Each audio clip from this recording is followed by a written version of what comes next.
Hello viewers, আজকের এই ভিডিওটি রাজ্যের সকল চুক্তিভিত্তিক শিক্ষক, পার্শ্ব শিক্ষক, এমএসকে, এসএসকে শিক্ষক সংগঠনের সকল নেতৃত্ববৃন্দ এবং সাধারণ পার্শ্ব শিক্ষকদের উদ্দেশ্যে।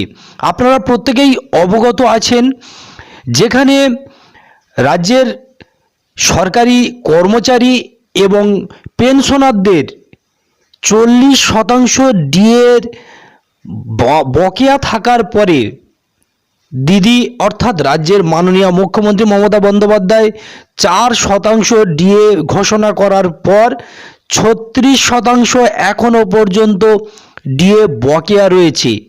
সেই জায়গা থেকে রাজ্যের সরকারি কর্মচারী লাগাতার অবস্থান বিক্ষোভ করছেন, রাস্তার আন্দোলনে নেমেছেন এবং শহীদ মিনারের পরে অবশেষে নবান্নে হাইকোর্টের দ্বারস্থ হয়ে অর্ডার নিয়ে নবান্নের সামনে অবস্থান করছেন।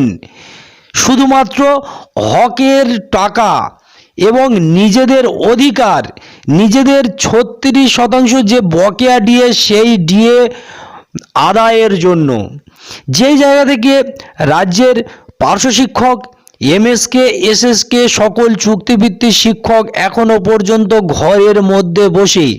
শুধু তাই নয় বন্ধু, আমাদের পার্শ্ব শিক্ষকদের অর্থাৎ এই রাজ্যের পার্শ্ব শিক্ষক, এমএসকে, এসএসকে এবং চুক্তিভিত্তিক শিক্ষকের সংগঠকরা তেনারা মনে করছেন হয়তো আন্দোলন করলে, অবস্থান করলে, রাস্তায় নেমে আন্দোলনের কোনো রূপ সুবিধা হবে না।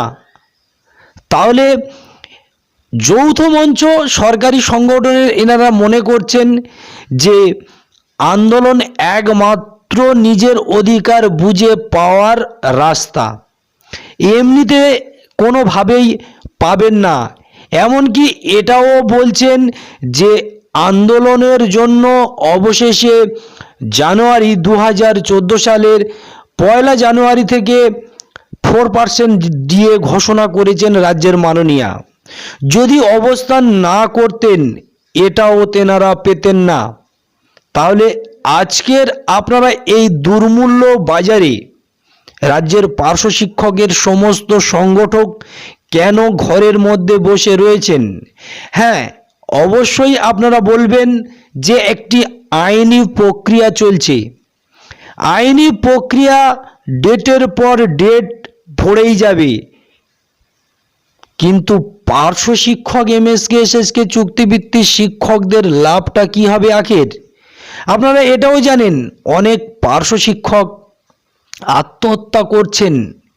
তার কারণ নিজের যে পরিবারকে নিয়ে ঠিকমতো চলাফেরা করতে পারছেন না, সন্তানকে উচ্চ শিক্ষায় শিক্ষিত করতে পারছেন না ভালোভাবেই। তাহলে আপনারা অবশ্যই করে ভিডিওতে কমেন্ট করুন এই সমস্ত শিক্ষকদের এবং শিক্ষক সংগঠকদের ঠিক কী করা উচিত। অবশ্যই করে আপনারা কমেন্ট করবেন।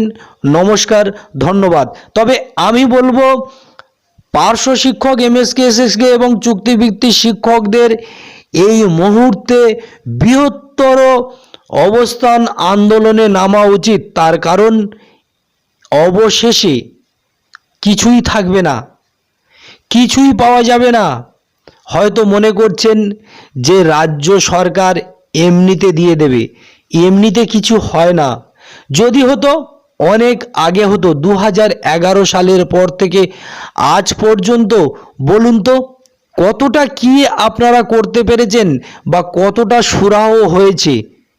তাই আবারও বলবো, আপনারা অবশ্যই করে মতামত দিন এবং সংগঠকগণ যারা রয়েছেন অবশ্যই করে একটি চিন্তাভাবনা করুন, যাতে করে এই সমস্ত শিক্ষকদের দুরবস্থার মধ্য দিয়ে যে দিন কাটাচ্ছেন সেখান থেকে হলেও কিছুটা একটু আশার আলো দেখেন।